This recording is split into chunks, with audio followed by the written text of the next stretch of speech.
औज़ुबिल्लाहि मिनश्शैतानिर्रजीम बिस्मिल्लाहिर्रहमानिर्रहीम कुल इन कुंतुम तुहिब्बूनल्लाह फत्ताबिऊनी युहिब्बुकुमुल्लाहु व यग़फिर लकुम ज़ुनूबकुम वल्लाहु गफ़ूरुर रहीम। अल्लाह ताला फरमाते हैं कि ए नबी सल्लल्लाहु अलैहि वसल्लम, आप कह दीजिए इन लोगों से कि अगर तुम हकीकत में अल्लाह से मोहब्बत रखते हो तो मेरी पैरवी इख्तियार करो।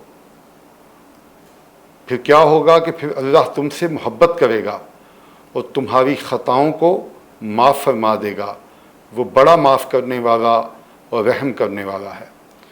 मेरे दोस्तों, हम दुनिया के अंदर किसी बाअसर, किसी ताकतवर, किसी मशहूर शख्स की मोहब्बत और उससे ताल्लुक़ में इस कदर फ़ख्र करते हैं कि हम पूरी दुनिया को बताते हैं कि मेरा फ़लाँ से ताल्लुक़ है। मैं मिसाल देता हूँ कि अगर आप में से किसी का ताल्लुक़ वक़्त के चीफ़ मिनिस्टर से बन जाए, प्राइम मिनिस्टर से बन जाए, गवर्नर या सदर पाकिस्तान से बन जाए, तो वो अपनी तस्वीरें सोशल मीडिया पे शेयर करेगा, वो लोगों को बताएगा कि उसके साथ मेरा ताल्लुक़ है।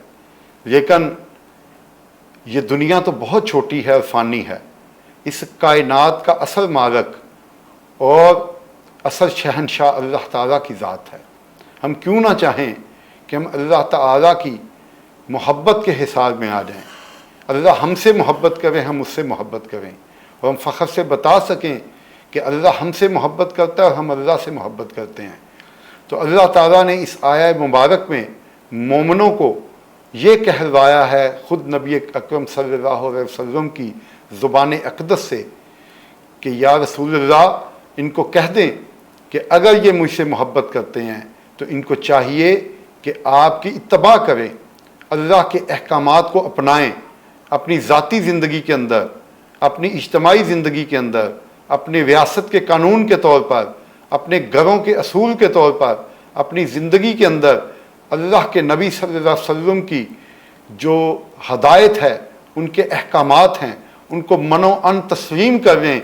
फिर क्या होगा कि फिर अल्लाह इनसे मोहब्बत करेगा। इनको बता दो कि फिर अल्लाह इनसे मोहब्बत करेगा और ये जो गुनाह गलतियाँ होती हैं ये भी अल्लाह माफ़ फरमा देगा। और बेशक अल्लाह ताला माफ़ करने वाला है।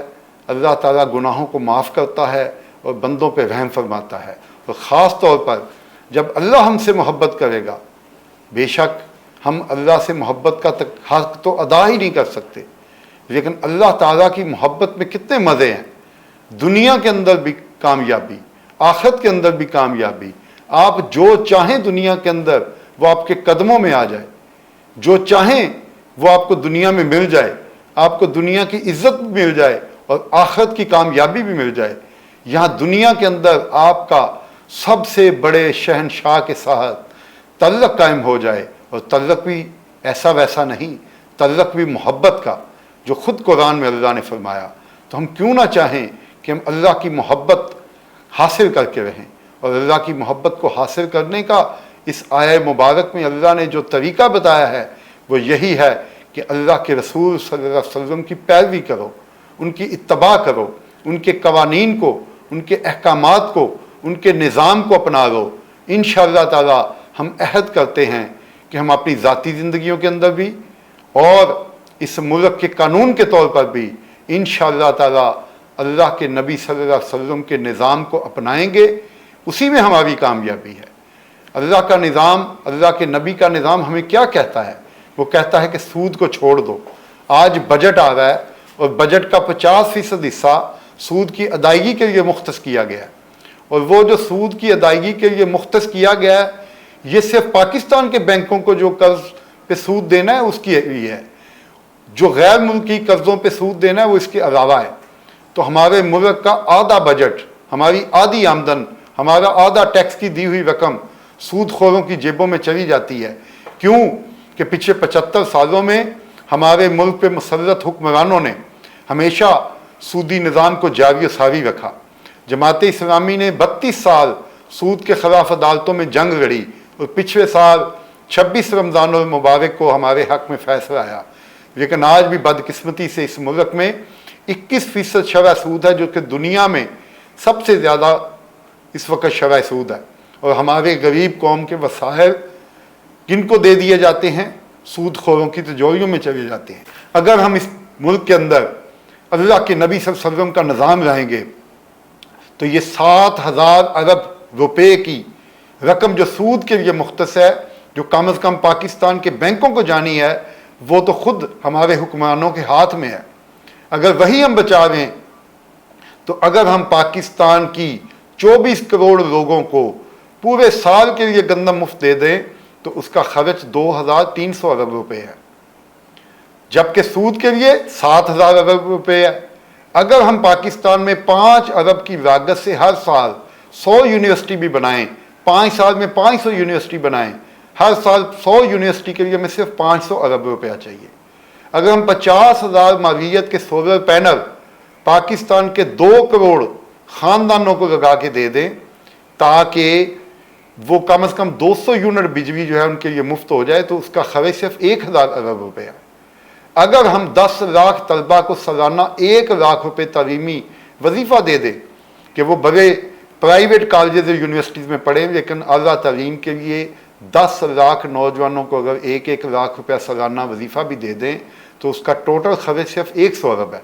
और ये सारी रकम जो गंदम, तालीम और बिजली की है, ये सूद की रकम का निसफ भी नहीं बनती, सूद इससे भी डबल है। तो मेरे दोस्तों, हमारी ज़बूहारी, हमारी बदहाली, हमारी गुर्बत, हमारी बेरोज़गारी, इसकी सबसे बड़ी बुनियादी वजह यह है कि हमने अल्लाह और उसके रसूल सल्लल्लाहु अलैहि वसल्लम की इत्तबा नहीं की। इस मुल्क ने उनका निज़ाम नहीं अपनाया, सूद से जान नहीं छड़वाई।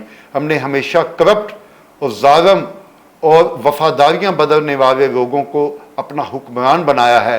अल्लाह ताला हमें उन गुनाहों की माफ़ी मांगने की तौफ़ीक अता फ़रमाए और अल्लाह ताला हमें तौफ़ीक अता फ़रमाए कि हम इस मुल्क में अल्लाह का और उसके रसूल सल्लल्लाहु अलैहि वसल्लम का निज़ाम लेके आएँ और अपनी ज़िंदगियों में भी अल्लाह के नबी सल्लल्लाहु अलैहि वसल्लम की इत्तबा करें, उनकी पैरवी करें, उनका हुक्म मानें, ताकि इस कुरान की आयत के मुताबिक अल्लाह ताला हमसे मोहब्बत करने लगे।